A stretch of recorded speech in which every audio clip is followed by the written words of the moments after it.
Ассаламу алейкум, урматтуу биздин каналдын катталуучулары, мекендештер, замандаштар, амансыздарбы?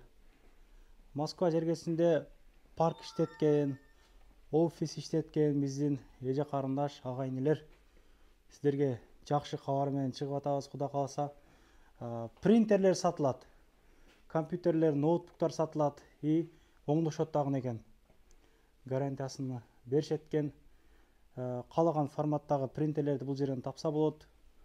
Бул туугандарыбыз ушул Авито менен иштешет экен өзү, интернет мененчи. Анан биздин мекендештерге дагы керек болуп калар деп бизди чакырды. Мониторлор эмне деп коет? Компьютер, монитор. Ассаламу алейкум, кандайсыз? Эл менен амандаш. Салам. Ден соолугуңуз жакшыбы? Жакшы. Подвалда ишти баштапсыз да? Бул жака келгенибизге бир 15-20 күн болуп калды. Мурун электрозаводскийде турат элек. Бизде деле көп кыргыздар билет. Таксопарк иштеткендер мындай принтерлерди алчу. Себеп баягындай күнүгө 1000 лиз, 2000 лиз чыгарган эмелер бар экен да, туугандарыбыз. Ошолор бизден алчу эле. Азыр бул жака келгенден кийин көп контакт жоголуп кетиптир. Себеп биз мурун ойлоп турбуз, моундай нерсени клейт кылганы. Мону штрих кодду, QR кодду скан кылган болсо эле биздин WhatsApp чыгат. Азыр эми ошону ойлоп, иштеп баштадыңар ошол боюнча деле. Кенен башынан баштап көргөзөлүк анда. Боекторуңуз бар экен, принтерлердин кылма-кылы бар деп калдыңыз, жанакы фотоаппарат көтөрүп иштеткен туугандарыбыз деле сүрөт чыгарган мүмкүнчүлүгү бар. Могулар боектор экен, а? Бул ар бир принтердин өзүнүн картрижи болот. То есть бир эле модель, мисалы, бир эле карточка, бир эле модель принтерге түшөт. Ошондойдон, то есть бул мындай эле мисал катары кээбирки эмелер. Мындай айтканда ходовой принтерлердики ушул жакта. Анан экинчи складыбыз бар, ал жакта кенен бар. Азыр уже кызык болуп баштады. Барып көрбөйлү, сайттан көрсөк болобу дегендерге кыскача бир маалымат бере кетелик. Сайттан деле көрсө болот, ооба. Авито бар турбайсызбы? Авитаны ачасыздар дагы. Авитаны ачып туруп, монтип МФУ же болбосо принтер деп издесеңиз, могу жерде биздин сайт чыгат, могу Restart деген. Ушуну басып туруп эле биздин полный объявлениялар көрсөңүз болот мынакей. Ошолор баары бизге караштуу. Ушинтип эле. Эмне бар, эмне жок, балаларга чейин көргөзүп койгон экенсиң анда. Бул тармакта 5 жылдан бери иштейбиз. Биздин өзүбүздүн балдар полный ремонт кылат, обслуживать кылат. И 1 айдан 3 айга чейин гарантия бере алабыз. Ар бир принтерге, ар бир мониторго. Примерно принтерлердин баалары канчадан канчага чейин? Биздин принтерлердин баалары 3000ден баштап 80 000 рубльга чейин. Ошол таксопаркка жарай турган. Таксопаркка могу принтерлер аябай сонун атат. Булар мисалы өлбөй нетпейди. Ооба. Булар айына мисалы 50 000 барак чыгара алат. 50 000 баракка чыгарылат. Думаю, достаточно для таксопарка дегендейчи. Анан булардын баары 6000 рубль. 6000 рубль. 6000 рубль. Кыргызстандан көрүп, анан Кыргызстанга салып бере алабы дегендерге кандай дейсиз? Салып бере аласыздарбы? Биздин Кыргызстанга алуучу, биздин Кыргызстанда кетчү принтерлер могулар ушулар болуп эсептелет. Могу HP, анан моундай Canon'дар. HP, Canon. Мен өзүм деле алып барып сатканмын. Бизде могулар мисалы 4000 рубльдан болсо, биз Кыргызстанда мен 6500 сомдон сатканмын. Фотоаппаратка ылайыкташтырылган принтерлериңиздин баалары канчадан? Фотоаппаратка ал цветной кетет, стройный. Ал азыр жакта балдар кылышып атат. Алар цветнойлор 5000ден баштап өйдө. То есть ал деле моделине карап жогору кетерет. Аябай жакшы экен. Мына ошондой эле биякта компьютерлар бар, уже готовый, собранный. Там 3000ден баштап 15000 рубльга чейин. Ичинде полный уже даяр, Windows коюлган, операционно полностью установлено. Мониторлоруңуз дагы бар экен, а? Ар бир компьютерге, конечно, эгер каалаган болсо, биздин клиенттер комплект кылып, монитор, провода, мышь, клавиатура полный бере алабыз. Примерно средний канчага собрать этсе болот ошоларды? Оюңуз кандай? 5000 рубльдан баштап өйдө. 5000 рубльга полный комплект собрать кылса болот. Даже ошол стоимостька даже принтер деле кошуп койсо болот, в принципе. Ошо той тарткан туугандарыбыз деле көп экен да. Кыргызстандан көрүп, мындай интерес кармагандар деле болобу дейм да. Мен ооба биздин Кыргызстандан Ошко именно 1-2 жолу салдык. Биз Ошко моундай чоңдор кетпейт экен. Биздин кыргыздар именно ал жакта иштегендер, келип иштегендер бар экен, моундай кичинекей принтерлерди бирде салдык, 12 штук салдык.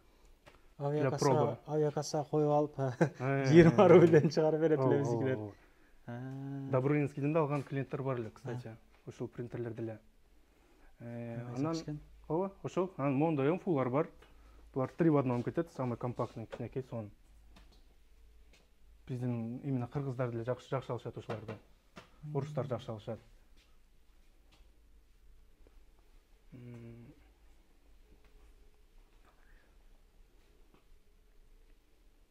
Түрү бар экен да сизде. Түрү бар.